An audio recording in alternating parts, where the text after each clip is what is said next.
मैं सुमित गुरु केंद्र में आपका स्वागत करते हुए जनरल साइंस का पार्ट 6 लेकर आया हूं, जो आपके पेपर में बहुत ही इंपॉर्टेंट है और यहाँ से गारंटेड क्वेश्चन आते ही आते हैं। अगर इससे पहले के सीरीज आपने नहीं देखे हैं तो उसका लिंक डिस्क्रिप्शन में है, आज ही देखें। और ये वीडियो आपको पसंद आए तो इसको लाइक और शेयर करना ना भूलें। तो शुरू करते हैं आज का पहला क्वेश्चन। निम्नलिखित में से क्या जल की स्थायी कठोरता का कारण है? तो सबसे पहले तो जल को समझते हैं। जल क्या है? तो जल हाइड्रोजन और ऑक्सीजन का एक यौगिक है, जिसे हेनरी कैवेंडिश ने प्रदर्शित किया था। यानी कि हेनरी कैवेंडिश ने कहा कि जल एक यौगिक है, किसका? हाइड्रोजन और ऑक्सीजन का। हेनरी कैवेंडिश वही हैं जिन्होंने हाइड्रोजन की भी खोज की। साथ ही साथ अगर ऑक्सीजन की खोज आपसे पूछ ले तो ऑक्सीजन की खोज की है प्रिस्टले ने, इसको आपको ध्यान रखना है। अब हेनरी कैवेंडिश के अनुसार हाइड्रोजन और ऑक्सीजन का यौगिक है, यानी इसका जो फॉर्मूला हो जाएगा वो होगा H2O, जिसमें हाइड्रोजन 2 और ऑक्सीजन 1 के अनुपात में रहता है। ठीक है, साथ ही साथ इसका पीएच मान आपसे पूछ ले तो जल का पीएच मान जो होता है वो 7। शुद्ध जल, कई बार क्वेश्चन आ जाता है कि शुद्ध जल किसे कहते हैं? तो शुद्ध जल वर्षा के जल को कहते हैं, यानी रेन वाटर जो है वो क्या कहलाता है? शुद्ध जल कहलाता है। किसी भी जल की शुद्धता किस पे निर्भर करती है? तो शुद्धता जो है वो ऑक्सीजन की मात्रा पर निर्भर करती है, और ऑक्सीजन की मात्रा जो है वो 2.4 mg पर लीटर, यानी कि 1 लीटर में 2.4 मिलीग्राम ऑक्सीजन होना चाहिए, तभी वो जल क्या माना जाएगा? शुद्ध माना जाएगा। ठीक है, तो आपसे पूछे कि जल की शुद्धता किस पे निर्भर करती है? तो ऑक्सीजन की मात्रा पर। इसी तरीके से आपसे जल का मांग पूछ ले तो क्या आंसर देना है? 0 डिग्री सेल्सियस, यानी जल जो है वो हिम हो जाता है, जम जाता है 0 डिग्री सेल्सियस पर। और क्वथनांक पूछ ले, बॉइलिंग पॉइंट पूछ ले तो बताना है 100 डिग्री सेल्सियस। जल एकमात्र ऐसी वस्तु है जो ठोस, द्रव्य और गैस तीनों अवस्था में पाई जाती है। ठीक है, तो अगर आपसे पूछे कि वह तापमान बताएं जिसमें ये तीनों अवस्था में पाई जाए तो आपको क्या आंसर बताना है? 0 डिग्री सेल्सियस। ये तीनों अवस्था में कब मिलेंगी? 0 डिग्री सेल्सियस, जिसे त्रिक बिंदु के नाम से भी जाना जाता है। ट्रिपलेट पॉइंट पूछे तो 0 डिग्री सेल्सियस बताना है। मानव शरीर में जल का परसेंटेज पूछे तो मानव शरीर में जल 65 से 70% पाया जाता है, जो लगभग 2/3 भाग होता है, यानी 3 में से 2 जल पाया जाता है। तो अगर मैं यहाँ से आपसे एक क्वेश्चन पूछ लूँ कि no life without air and water, ये लाइन आपने सुनी होगी, बहुत फेमस लाइन है, no life without air and water. ठीक है, जल जीव जंतु तथा पेड़ पौधों के जीवन का आधार है, ये किसने बताया? तो जल्दी से इसका कमेंट में आंसर लिखकर बताइएगा, और कोई भी डाउट हो तो आप कमेंट सेक्शन में बेझिझक पूछिए, आपको पूरा सपोर्ट किया जाएगा। ठीक है, तो एक क्वेश्चन पूछा है मैंने आपसे, और जिसने भी इसका सही आंसर दिया उसको नेक्स्ट वीडियो में शाउट किया जाएगा। ठीक है, तो एक बार क्वेश्चन पे फिर से नजर डालते हैं। निम्नलिखित में से क्या जल की स्थायी कठोरता का कारण है? यानी कि स्थायी कठोरता पूछ रहा है। तो जल जो है वो 2 प्रकार के होते हैं, यहाँ से समझिएगा इसको अच्छे से। जल कितने प्रकार के होंगे? तो 2 प्रकार के होते हैं। एक होता है मृदु और एक होता है कठोर। एक मृदु होगा और एक क्या होगा? कठोर। जो मृदु होता है वो साबुन के साथ झाग उत्पन्न करता है, यानी ये झाग बनाएगा साबुन के साथ, और ये झाग नहीं बनाएगा। तो मृदु और कठोर में सिंपल सा डिफ्रेंशिएट अगर किया जाए तो ये साबुन के साथ झाग बनाते हैं और कठोर नहीं बनाते।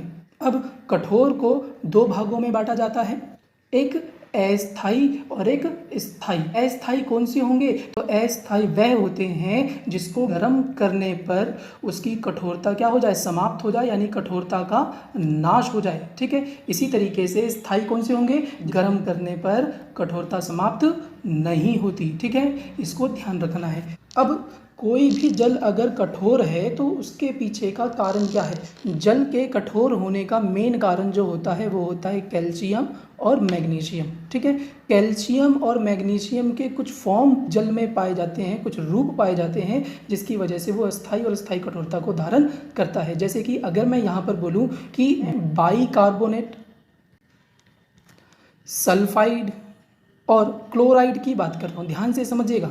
जैसे कि अगर मैं कैल्शियम बाइकार्बोनेट की बात करूँ या मैग्नीशियम बाइकार्बोनेट, यानी कि बाइकार्बोनेट शब्द का यूज़ किया जा रहा है, तो वो अस्थायी कठोरता को बनाएगा। और यहाँ पर अगर सल्फाइड और क्लोराइड की बात की जाए तो वो स्थायी कठोरता को बनाता है, यानी कि कैल्शियम सल्फाइड और कैल्शियम क्लोराइड क्या बनाएंगे, स्थायी कठोरता, और कैल्शियम बाइकार्बोनेट मैग्नीशियम बाइकार्बोनेट अस्थायी कठोरता का कारण बनते हैं। इनके फॉर्मूले लिख देता हूँ मैं, जैसे कि Ca, अब मैं अस्थायी की बात कर रहा हूँ तो अस्थायी में बाइकार्बोनेट को लिखते हैं HCO3 से, तो इसको ध्यान रखना है, कैल्शियम बाइकार्बोनेट, और इसी तरीके से MgHCO3, तो ये ध्यान रखना है।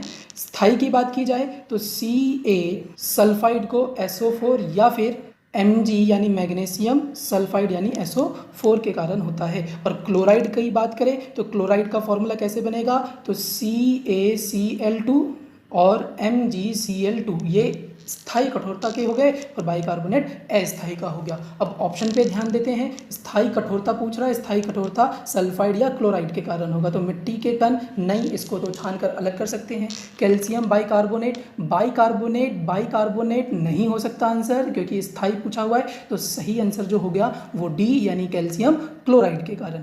अब कोई भी जल अगर कठोर है, चाहे अस्थायी चाहे स्थायी, तो उसको दूर कैसे करेंगे, इसका भी क्वेश्चन कई बार पेपर में आपसे पूछा जाता है। तो अस्थायी कठोरता को दूर किया जाता है गर्म करके, या फिर पेपर में कई बार आ जाता है क्लार्क मेथड किससे संबंधित है, तो क्लार्क मेथड में अस्थायी कठोरता को दूर किया जाता है। इसमें CaOH2 यानी कि भुजा हुआ चूना प्रयोग में लाया जाता है, इसको भी ध्यान रखना है आपको। देखो, इसको थोड़ा अच्छे से समझा जाए तो जो बाइकार्बोनेट है वो जल में घुलनशील होता है, यानी कि ये जल में पूरी तरह से घुल जाता है, ठीक है, और यह जब गर्म किया जाए तो ये बन जाता है किसमें, कार्बोनेट में। इसी तरीके से क्लार्क मेथड में भी बाइकार्बोनेट किस में चेंज हो जाएगा, कार्बोनेट में। ये जल में घुलनशील है, ठीक है, यानी घुल जाता है, और ये जो कार्बोनेट हमें प्राप्त होता है ये अघुलनशील होता है, यानी कि ये जल में पूर्ण रूप से घुलता नहीं है। अब समझने वाली बात यह है कि बाइकार्बोनेट को गर्म किया तो कार्बोनेट आया, और जैसे ही कार्बोनेट आया तो वो जल में घुलेगा नहीं, उसको छान कर क्या कर दिया जाता है, अलग कर दिया जाता है, जिससे उसकी कठोरता क्या हो जाती है, दूर हो जाती है। अब स्थायी कठोरता की आपसे बात करें तो स्थायी कठोरता आशवन विधि के द्वारा दूर की जाती है, जिसे डिस्टिलाइजेशन भी कहते हैं। आशवन विधि क्या हो गया, जैसे कि हमारे पास एक बर्तन है और उस बर्तन में सपोज कुछ अशुद्धियाँ मिलाई गई हैं, ठीक है। अब होता क्या है कि जब हम इस बीकर को गर्म करते हैं तो इसमें का जो द्रव्य है वो भाप बनकर ऊपर जाता है, यानी कि द्रव्य जो है वो ऊपर जाकर क्या बन जाएगा, वाष्प बन जाएगा, और जब ये वाष्प ठंडा होगा तो दोबारा ये किस में आ जाएगा, तो द्रव्य में आ जाएगा, और ये जो अशुद्धियाँ हैं वो बीकर की तली पर बैठ जाएंगी। तो द्रव्य को वाष्प में बदल कर दोबारा द्रव्य में बदलना कौन सी विधि में आता है, तो आशवन विधि में आता है। कई बार यहाँ से क्वेश्चन भी पूछ लेगा आपसे, जैसे कि द्रव्य को आपने वाष्प में बदला तो ये कौन सी क्रिया हो गई, तो इसको बोलते हैं वाष्पीकरण। इसी तरीके से वाष्प को आपने द्रव्य में बोला तो ये कौन सी क्रिया हो गई, तो इसको बोलते हैं संघनन क्रिया, ठीक है, कंडेंसेशन। इसको ध्यान रखना है, ये भी आपसे पूछा जाता है। आज के ज़माने में हम मिनरल वाटर के लिए जो यूज़ कर रहे हैं वो है आरओ यानी कि रिवर्स ऑस्मोसिस। इसमें बैक्टीरिया को नष्ट करने के लिए, जीवाणुओं को नष्ट करने के लिए ओजोन गैस का प्रयोग किया जाता है। साथ ही साथ इसके अंदर छननी के तौर पर सेलुलोज एसीटेट का प्रयोग किया जाता है, जो जल को क्या करता है, छानता है, और बैक्टीरिया नष्ट किससे होता है, तो ओजोन गैस से। तो ये इससे कुछ इंपॉर्टेंट जुड़े हुए क्वेश्चन थे। गारंटी है यहाँ से अगर पेपर में आपके आ जाए तो आपका एक भी क्वेश्चन नहीं छूटेगा। बस आप अपना काम करें। क्या काम है आपका, तो नोट्स बनाएं और ज़्यादा से ज़्यादा याद करके इसको शेयर करें। और जो क्वेश्चन आपसे पूछा गया है, no life without air and water, ये शब्द किसने प्रयोग किया था, तो कमेंट सेक्शन में इसको लिखकर आंसर बताएं। नेक्स्ट क्वेश्चन करते हैं। मेमोरी का कौन सा माप सबसे बड़ा है? ऑप्शन है मेगाबाइट, टेराबाइट, गीगाबाइट और किलोबाइट। देखो, कंप्यूटर जो वर्क करता है वो बाइनरी डिजिट में करता है। किस में करेगा? बाइनरी डिजिट में, जिसको द्विआधारी अंक भी कहते हैं, जिसकी शुरुआत बिट से होती है। किससे होगी? बिट से। 1 बिट या 0 बिट। ये बिट जब 4 हो जाते हैं, कितने, यानी 4 बिट होंगे तो उसको निबल बोला जाता है। यानी कि निबल में कितने बिट हो जाएंगे, तो 4 बिट। फिर जब ये बिटों की संख्या 8 हो जाती है, यानी 8 बिट हो जाएंगे, तो 8 बिट को बोला जाता है बाइट, ठीक है। और बाइट वो फॉर्मेशन है जहाँ पर किसी कैरेक्टर को स्टोर किया जाता है। यानी कि अगर आपसे पेपर में पूछे कि मेमोरी की सबसे स्मॉलेस्ट यूनिट कौन सी होगी, तो आपको क्या आंसर देना है, बाइट। लेकिन सूचना की सबसे छोटी इकाई पूछे तो आपको क्या बोलना है, तो बिट आंसर बोलना है, पजल बिल्कुल नहीं रहना। फिर 1024 बाइट मिलकर एक केबी बनाते हैं यानी किलो बाइट बनाते हैं। फिर 1024 केबी मिलकर एक एमबी बनाएंगे, एमबी यानी कि मेगा बाइट। इसी तरीके से 1024 एमबी मिलकर एक क्या बना देंगे, जीबी, जीबी यानी कि गीगा बाइट। फिर 1024 जीबी मिलकर एक टेराबाइट बनाते हैं। यहाँ पर ऑप्शन में आपको मेगाबाइट, गीगाबाइट, टेराबाइट और किलोबाइट मिल गया, जिसमें सबसे बड़ी यूनिट कौन सी आ रही है, इन 4 ऑप्शन के हिसाब से टेराबाइट। फिर ये टेराबाइट यानी कि 1024 टेराबाइट मिलकर क्या बना देंगे, एक पीबी बना देंगे, पीबी मतलब पेटाबाइट। इसी तरीके से आगे आपका एक्सा, फिर जेटा और लास्ट जो बनता है वो योटा। ठीक है, एक्सा में क्या आ जाएगा, तो 1024 पीबी आ जाएगा यानी पेटाबाइट। यहाँ पर क्या आएगा, तो 1024 एक्साबाइट आ जाएगा और लास्ट वाले में 1024 जेडबी यानी कि जेटाबाइट आ जाएगा। लास्ट जो मेमोरी है वो अभी योटा तक है। ठीक है, तो ये मेमोरी से रिलेटेड क्वेश्चन थे, अब इसमें आपका कभी भी गलत नहीं होना चाहिए, आप इसको ध्यान रखिएगा।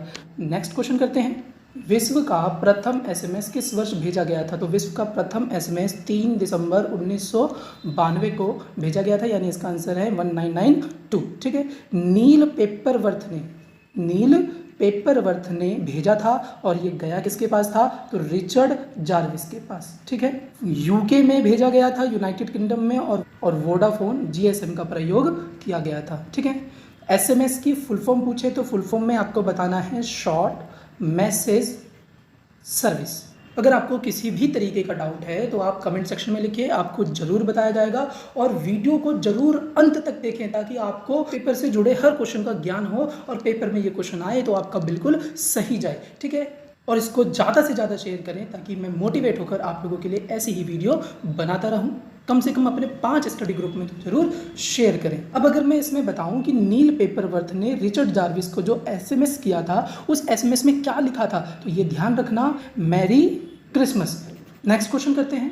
कौन सी रक्त वाहिकाएं साफ रक्त को फेफड़े से हृदय में ले जाती हैं, तो रक्त वाहिकाएं 3 प्रकार की होती हैं। कितने प्रकार की, तो 3 प्रकार की, जिसमें धमनी होगी, शिरा होगा और तीसरे नंबर पे जो आती है वो होती है केशिका। ठीक है, अब यहाँ पर मेनली जो बात की जा रही है वो धमनी और शिरा की, तो मैं एक तरफ धमनी लिख रहा हूँ और शिरा, और इनको अच्छे से समझते हैं। देखो, धमनी का कार्य होता है कि वो हृदय से दूर ले जाएगा रक्त को, यानी कि हृदय से रक्त को कहाँ ले जाना, दूर ले जाना, तो वो किसका कार्य हो गया, धमनी का। शिरा का कार्य ये होता है कि वो हृदय के पास लाएगा रक्त को, हृदय के समीप यानी कि पास लाएगा रक्त को। डायग्राम से समझते हैं इसको अच्छे से। सपोज कि हमारे पास एक हार्ट है, ये हार्ट हो गया, और इस तरफ फेफड़ा और यहाँ पर शेष शरीर। ठीक है, अब होता क्या है समझिएगा, हमारे शरीर में फेफड़े से ऑक्सीजन जाता है, ये ऑक्सीजन जा रहा है हार्ट में। ठीक है, इस वाले भाग में आया तो इसको अलिंद बोलते हैं, फिर यहाँ से निकल रहा है इसमें से तो इसको निल्ले बोलेंगे, और यहाँ से ये एंटर करता है किसमें, शेष शरीर में। जैसे ही शरीर में ऑक्सीजन वाला ब्लड जाता है, ये जो सीधी लाइन हमने बनाई है ये ऑक्सीजन वाला ब्लड हो गया, ये शरीर में जाता है तो शरीर इसका यूज़ करके इसको कन्वर्ट कर देगा किसमें, तो कार्बन डाइऑक्साइड में। अब जो मैं डॉटेड लाइन बना रहा हूँ ये कौन सा हो गया, कार्बन डाइऑक्साइड। तो इसने प्राप्त किया तो ये फिर से अलिंद और ये निकाल देगा तो ये निल्ले, फिर ये निल्ले से होते हुए दोबारा फेफड़ों में, और फेफड़ों से कार्बन डाइऑक्साइड क्या हो जाती है, बाहर। अब इसको ध्यान से समझिएगा कि देखो ये जो फेफड़े वाला वर्क है, यानी ये यहाँ से जो है तो ये फेफड़े से हृदय में जा रहा है, और यहाँ पर हृदय से शेष शरीर में, फिर शरीर से कहाँ जा रहा है, हृदय में, और फिर हृदय से वापस फेफड़े में। यानी सीधी भाषा में अगर समझे तो हृदय से दूर कौन कर रहा है, देखो ये हृदय है, हृदय से दूर कौन कर रहा है, तो देखो ये हृदय से दूर जा रहा है, हृदय से दूर जा रहा है तो इसको हम बोलते हैं धमनी, ये क्या हो जाएगी, धमनी। और यहाँ पर अगर मैं दूसरी लाइन में बोलूँ तो ये हृदय के पास कौन ला रहा है, तो ये हृदय के पास ला रहा है तो इसको हम क्या बोलेंगे, शिरा। अब इसकी एक शर्त होती है, शर्त क्या है उसको समझिएगा अच्छे से, कि धमनी जो है वो ऑक्सीजन वाला ब्लड ले जाएगा, धमनी कौन सा ब्लड ले जाएगा, ऑक्सीजन वाला, और शिरा जो है वो कार्बन डाइऑक्साइड वाला ब्लड ले जाएगा। तो ये जो हमने फुल वाली लाइन बनाई है, ये वाली लाइन ये ऑक्सीजन की है, और डॉटेड वाली जो लाइन है वो किसकी है, तो कार्बन डाइऑक्साइड की। अब समझिएगा यहाँ पर धमनी हृदय से क्या होगी, दूर। तो देखो ये हृदय से दूर हो रही है, ऑक्सीजन ले जा रही है, तो ये धमनी बिल्कुल सही है। अब इस वाले सेक्शन पे अगर आप ध्यान दोगे तो ये वाली लाइन देखो, ये वाली लाइन ये भी तो हृदय से दूर ले जा रही है, लेकिन यहाँ पर ये लेकर क्या जा रही है, कार्बन डाइऑक्साइड, जबकि इसको लेकर क्या जाना चाहिए था, ऑक्सीजन। तो जब भी कोई वर्क अपोजिट होगा, जैसे ऑक्सीजन ले जाना चाहिए, लेकर जा रही है कार्बन डाइऑक्साइड, तो उसके लिए एक वर्ड यूज़ करते हैं फुफ्फुस। इसको ध्यान रखिएगा, क्या कौन सा वर्ड यूज़ करेंगे, फुफ्फुस। तो ये धमनी तो है, लेकिन इसको लेकर क्या जाना चाहिए था, ऑक्सीजन, और ये लेकर क्या जा रही है, कार्बन डाइऑक्साइड, इसीलिए इसके आगे क्या कर दिया गया, फुफ्फुस लगा दिया गया है, यानी ये फुफ्फुस धमनी होगी। सेम यही अगर सिरा में सीखे तो सिरे का वर्क है कार्बन डाइऑक्साइड को ले जाना, तो ये वाला सिरा कार्बन डाइऑक्साइड ले जा रहा है, बिल्कुल सही है, और शरीर से हृदय की तरफ आ रहा है, यानी समीप आ रहा है, हृदय के समीप आ रहा है। इस वाली लाइन पे ध्यान दो, ये भी तो हृदय के क्या आ रहा है, समीप आ रहा है, समीप आ रहा है, तो ये सिरा हो जाएगी। लेकिन सिरा की शर्त क्या है, कार्बन डाइऑक्साइड की, और ये क्या ले जा रहा है, ऑक्सीजन, तो इसके आगे भी क्या यूज करना है आपको, फुफ्फुस। तो फुफ्फुस सिरा और फुफ्फुस धमनी में आपको डाउट नहीं रहना चाहिए। अब इस पूरे डायग्राम का अगर निचोड़ निकाला जाए तो आपको सिर्फ इतना ध्यान रखना है कि जो ऑक्सीजन वाला खून होता है उसे हम क्या बोलते हैं, शुद्ध। तो ऑक्सीजन वाला खून एक तो धमनी से पास आउट हो रहा है, और एक ऑक्सीजन वाला खून किससे पास आउट हो रहा है, तो फुसफुस सिरे से, यानी कि शुद्ध रक्त आप ध्यान रखिए, बाकी सब अपने आप टिक हो जाना है। कैसे, शुद्ध रक्त किस में जाएगा, तो धमनी में जाएगा, और साथ ही साथ किस में जाएगा, तो फुफ्फुस सिरा में, यानी कि पल्मोनरी वेन्स में। इसको ध्यान रखना है। अब क्वेश्चन पढ़ते हैं, कौन सी रक्त वाहिका साफ रक्त को फेफड़े से हृदय में ले जाती है, तो साफ रक्त यानी शुद्ध रक्त की बात कर रहा है। ऑप्शन पढ़ते हैं, फुसफुस धमनी, नहीं फुसफुस धमनी हमारा आंसर नहीं है, क्योंकि शुद्ध रक्त किसमें है, धमनी और फुसफुस सिरा में। बी ऑप्शन ध्यान दीजिए, फुसफुस सिरा, ये बिल्कुल सही है। फुसफुस सिरे में कौन सा रक्त जाता है, शुद्ध रक्त। कुछ अदर क्वेश्चन पे भी ध्यान देते हैं, जैसे कि यहाँ से अगर आपसे पूछ ले कि मानव हृदय के कितने भाग होते हैं, तो याद रखिएगा 4 भाग होते हैं, यानी 4 कोष्ठक होते हैं।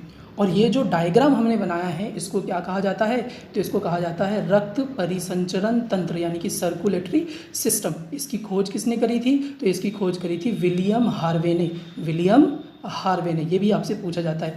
एक बार सर्कुलेटरी सिस्टम पूरा होने में, यानी रक्त परिसंचरण तंत्र पूरा होने में लगभग 23 सेकंड का समय लगता है। ठीक है, इसमें जो हृदय का साउंड होगा वो भी आपसे पूछ लेगा। तो हृदय का साउंड जो होता है वो डेवलप करता है, जिसको हम हृदय की धड़कन बोलते हैं। और हृदय की धड़कन 1 मिनट में 72 बार धड़कती, और एक बार धड़कने में कितना समय लगेगा, तो 0.83 सेकेंड। ठीक है, जिसमें 70 मिलीलीटर खून एक बार में पंप होता है। और 1 मिनट का यानी 72 मिनट का ब्यौरा दिया जाए तो ये 1 मिनट में लगभग 5 लीटर खून पंप कर देता है।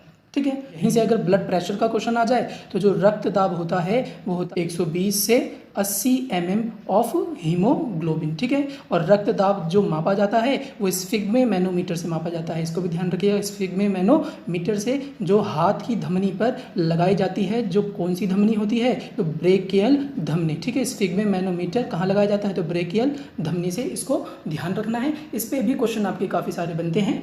अगर आपसे पूछे कि धमनी, सिरा और केशिका में सबसे छोटी कौन, तो याद रखिएगा केशिका जो होती है वो सबसे छोटी और पतली होती है। ठीक है, सिरा भी पतली होगी लेकिन केशिका से थोड़ी मोटी, और धमनी जो है वो सबसे मोटी होती है, यानी सबसे मोटी धमनी हो जाएगी और सबसे पतली और छोटी क्या हो जाएगी, तो केशिका हो जाएगी। और इसी के साथ सबसे बड़ी धमनी पूछ ले तो आपको आंसर में देना है महाधमनी, और सबसे छोटी धमनी पूछे तो फैनिक धमनी। सबसे बड़ी कौन सी हो जाएगी, महाधमनी, और सबसे छोटी पूछ ले तो फैनिक। और सिरा में अगर बोले सबसे बड़ा सिरा बताइए तो महासिरा, और सबसे छोटा सिरा पूछा जाए तो हेमी एंजाइमगज। तो इसमें आपको डाउट नहीं रहना चाहिए। मेहनत करें, आपको जो भी कराया जा रहा है उसको याद करें, बाकी सब हम पे छोड़ दें, हम आपके लिए मटेरियल ढूंढ के लाएंगे। आपका काम ये होना चाहिए कि जो भी कराया जा रहा है वो सब आपको याद होना चाहिए, और याद के साथ साथ रटना नहीं है, समझ के भी करना है, ताकि किसी भी तरीके से पेपर में आपसे पूछे तो आपको वो दिक्कत ना हो, आप आसानी से उसका आंसर टिक कर सकें। नेक्स्ट क्वेश्चन करते हैं।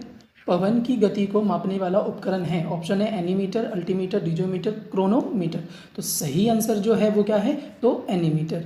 बाकी ऑप्शनों पे ध्यान देते हैं। रेडियोधर्मिता को डीजोमीटर की सहायता से मापा जाता है, तो इसको भी ध्यान रखना है। अल्टीमीटर का क्वेश्चन कैसे आएगा, तो विमान की जो ऊंचाई होती है, कोई विमान उड़ रहा है तो उसकी ऊंचाई को मापने के लिए अल्टीमीटर का प्रयोग किया जाता है। क्रोनोमीटर क्या है, जहाज़ों में समय को क्रोनोमीटर से मापा जाता है। कुछ अन्य उपकरण को भी आपको ध्यान रखना है, वो भी पूछे जाते हैं कई बार, जैसे कि विद्युत धारा का आपसे पूछ ले तो याद रखिएगा विद्युत धारा को अमीटर में मापा जाता है, ठीक है। और अगर मैं बोल दूं कि विद्युत धारा का पता किससे लगाया जाएगा, तो विद्युत धारा का पता लगाया जाता है गैल्वेनोमीटर से। ये 2 क्वेश्चन आपको ध्यान रखने हैं। इसी तरीके से अगर वायु दाब का पूछे तो वायु दाब में आपको बैरोमीटर आंसर बताना है, और सिर्फ दाब पूछे तो मैनोमीटर, ठीक है।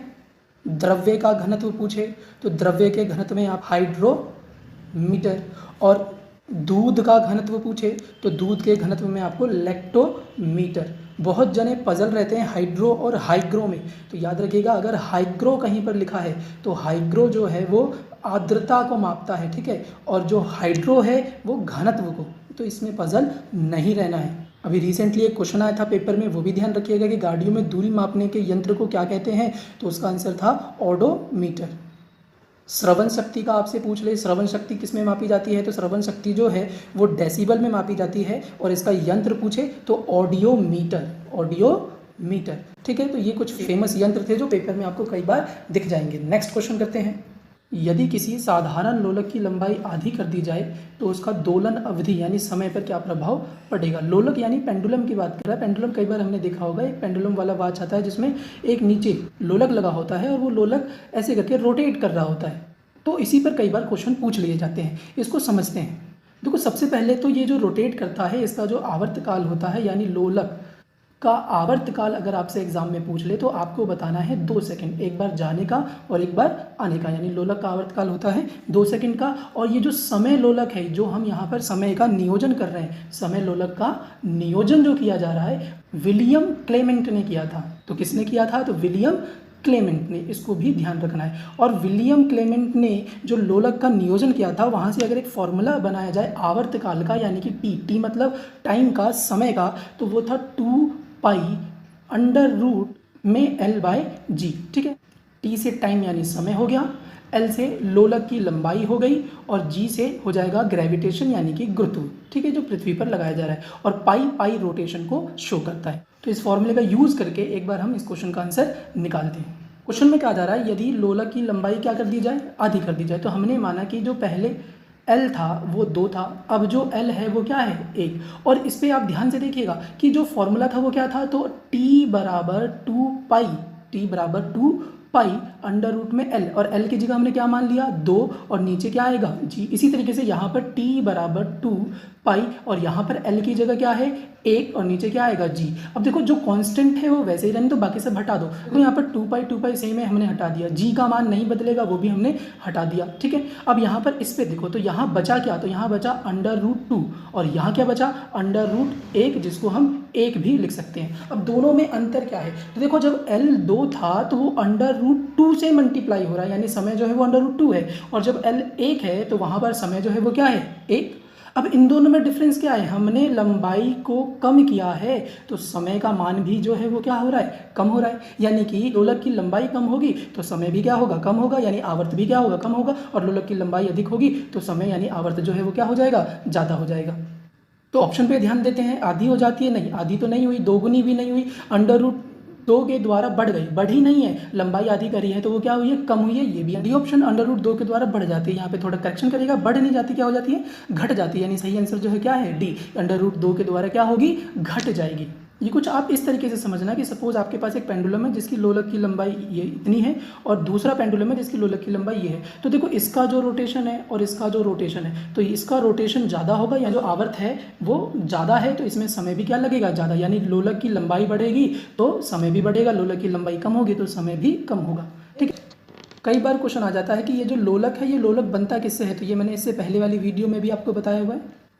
लोलक जो है वो इनवार से मिलकर बनता है, और इनवार में क्या क्या पाया जाएगा, तो इनवार में निकेल के साथ आयरन पाया जाता है। निकेल के साथ क्या पाया जाएगा, आयरन, जिसमें निकेल होगा 36% और आयरन हो गया आपका 64%। यानी एक मिश्र धातु है किसका, तो निकेल और आयरन का, Fe का, ठीक है। कई बार पढ़ा हुआ है कि रेल की पटरियों के बीच में थोड़ा सा गैप देते हैं। कारण क्या है इसका, कि गर्मियों में लोहा जो है वो फैलता है, जिसकी वजह से वो गैप गर्मियों में फिल हो जाता है, ठंडियों में वो गैप फिर से नॉर्मल हो जाता है। इसी तरीके से गर्मियों के समय में इनवार जो है वो किससे बना, आयरन से। तो लोलक की जो लंबाई है वो क्या हो जाती है, बढ़ जाती है, और सर्दियों में ये नॉर्मल हो जाएगी, जाएगी यानी कि कम हो जाएगी। तो ये भी आपसे इस तरीके से पूछ सकता है कि गर्मियों में जो लोलक है उसके समय पर क्या प्रभाव पड़ेगा। तो गर्मियों में इन्वार फैलेगा मतलब उसकी लंबाई क्या होगी, बढ़ेगी, और जब लंबाई बढ़ेगी तो समय भी बढ़ेगा। तो इसको आपको ध्यान रखना है।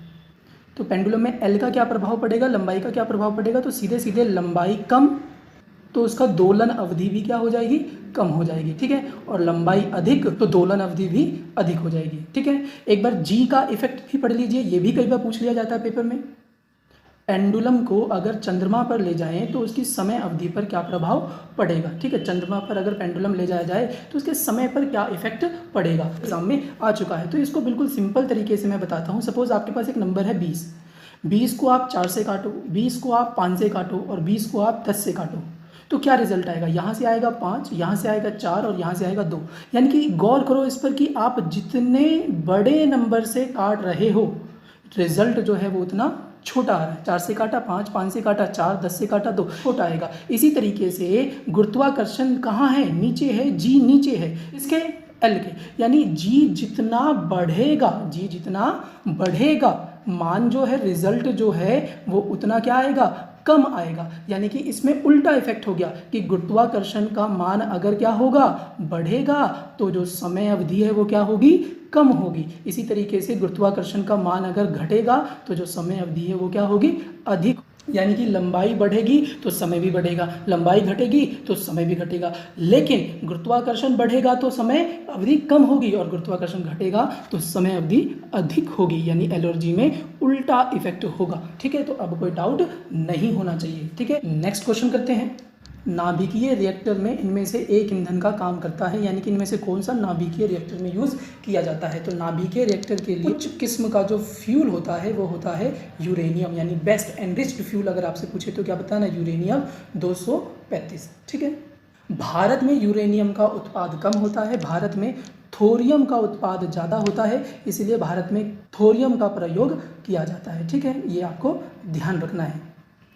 अब जो थोरियम है ये भारत में सबसे अधिक कहाँ पाया जाता है, तो इसके लिए वो आंध्र प्रदेश टिक करना है।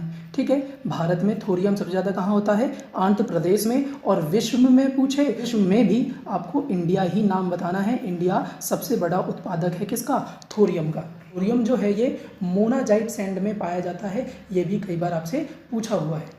एक बार नाभिकीय रिएक्टर पे भी ध्यान देते हैं। नाभिकीय रिएक्टर की खोज 1942 में एनरिको फर्मी ने की थी। ठीक है, अब यहाँ से भी आपके काफ़ी सारे क्वेश्चन आते हैं। जैसे कई बार पूछा जाता है कि नाभिकीय रिएक्टर में नियंत्रक छड़ के तौर पर किसका प्रयोग किया जाता है। इसको इंग्लिश में कंट्रोलर रॉड भी बोलते हैं। तो याद रखिएगा यहाँ पर जो आंसर आपको टिक करना है वो कैडमियम और बोरोन।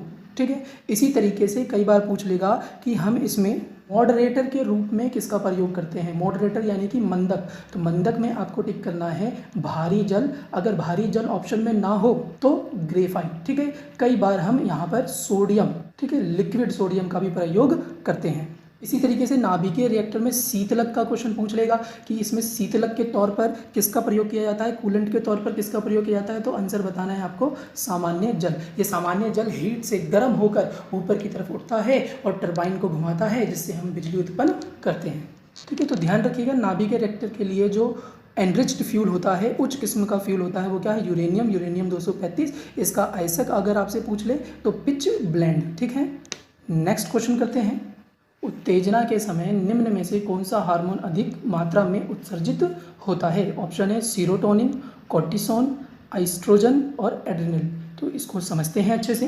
तो किडनी के ऊपर इस वाले सेक्शन में यहाँ पर एक ग्रंथि पाई जाती है जिसको हम बोलते हैं एड्रिनल।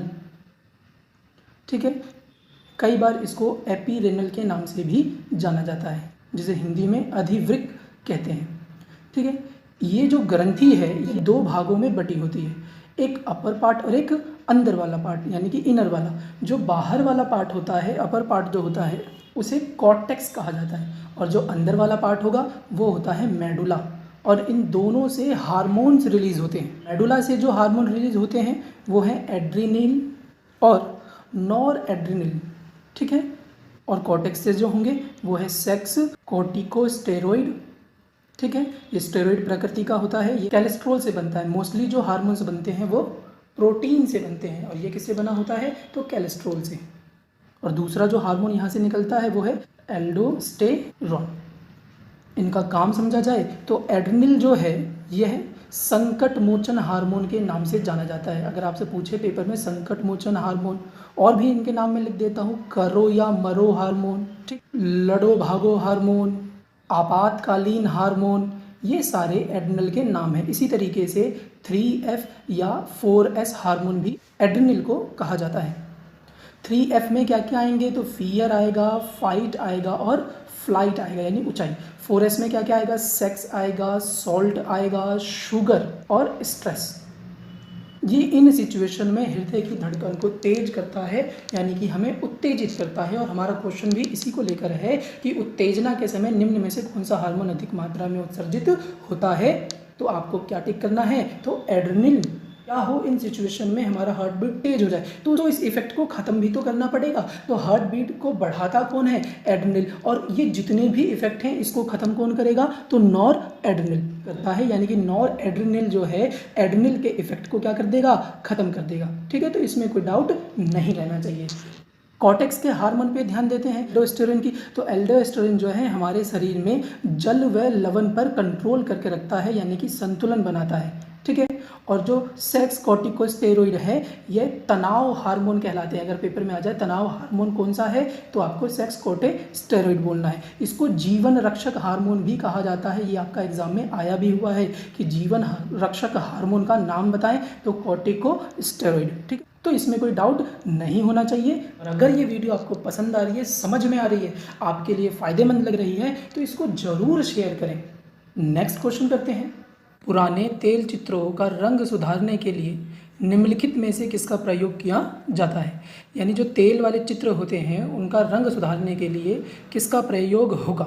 ऑप्शन है ओजोन, बेरियम पर ऑक्साइड, सोडियम पर ऑक्साइड और हाइड्रोजन पर ऑक्साइड। हाइड्रोजन पर ऑक्साइड इसका बिल्कुल सही आंसर है। इसका अगर फॉर्मूला पूछे तो फॉर्मूला होता है H2O2। इसका रंग नीला होता है, स्वाद में ये फीका होगा और गंधहीन होता है। ठीक है, इसका प्रयोग हम दांत व कान की सफाई के लिए भी करते हैं। ठीक है, एक और चीज़ जो इससे जुड़ी हुई है वो भी ध्यान रखना, बोरिक एसिड। बोरिक एसिड का प्रयोग भी हम एंटीसेप्टिक के तौर पर करते हैं। ठीक है, बोरिक एसिड जो है हम आई वॉश के रूप में भी प्रयोग करते हैं। आंखों को वॉश करने के लिए बोरिक एसिड का प्रयोग किया जाता है, जिसका फॉर्मूला होता है H3BO3। तो इसको भी ध्यान रखना है। बी ऑप्शन था हमारा बेरियम पर ऑक्साइड। बेरियम पर ऑक्साइड जो है ये कई स्थानों पर पेंट और ग्लास मेकिंग में किया जाता है। ठीक है, तो इसको भी आपको ध्यान रखना है। और ओजोन मैंने आपको पहली वाली वीडियो में बहुत अच्छे से डिफाइन किया हुआ है, तो इसमें कोई डाउट नहीं होना चाहिए। यदि आपने इससे पहले की वीडियो नहीं देखी है तो लिंक डिस्क्रिप्शन में है, आज ही देखें। नेक्स्ट क्वेश्चन करते हैं। रक्त स्कंदन में सहायक विटामिन होता है। ऑप्शन है विटामिन ए, विटामिन के, विटामिन सी और विटामिन ई। तो विटामिन के इसका बिल्कुल सही आंसर है। विटामिन के का रासायनिक नाम अगर आपसे पूछ ले तो इसका रासायनिक नाम होता है फिलोविवनोन। ठीक है, ये ध्यान रखिएगा।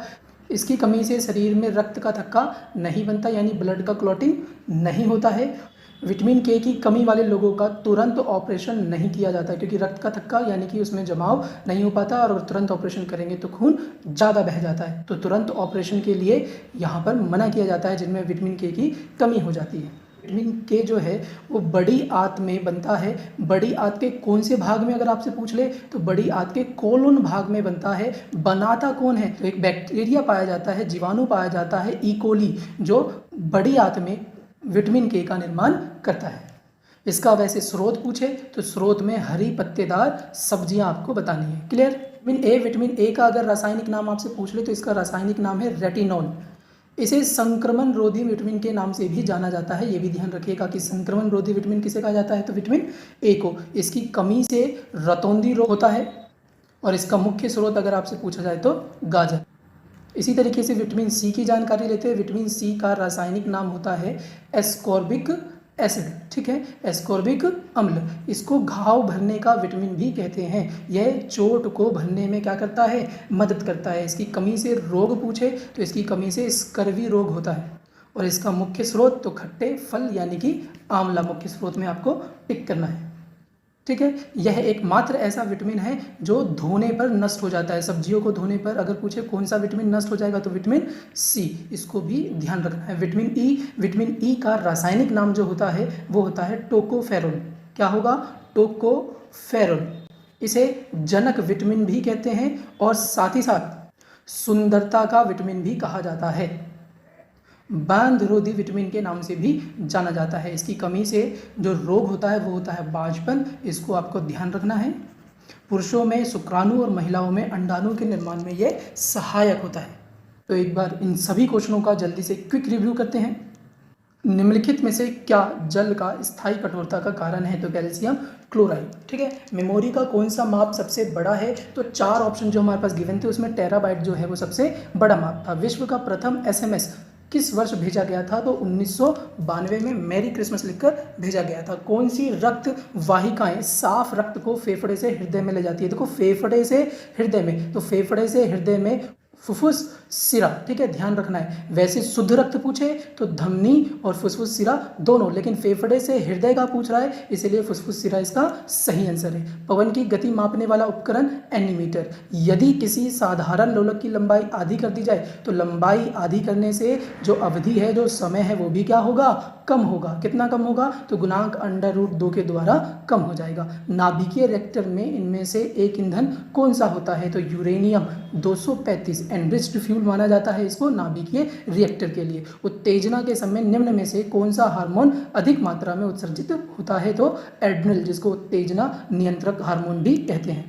पुराने तेल चित्रों का रंग निम्नलिखित में से किसका प्रयोग करके सुधारा जाता है? तो हाइड्रोजन पर ऑक्साइड यानी H2O2। ध्यान रखिएगा इसको दांत व कान की सफाई के लिए भी प्रयोग में लाया जाता है। रक्त स्कंदन में सहायक होता है विटामिन के। Thank you for watching. अगर ये वीडियो आपको पसंद आई है तो इसको ज़्यादा से ज़्यादा लाइक करें, शेयर करें, सब्सक्राइब करें और इसके नोट्स बनाकर पेपर में सफलता पाएं। जय हिंद, जय भारत। मिलते हैं नेक्स्ट वीडियो में।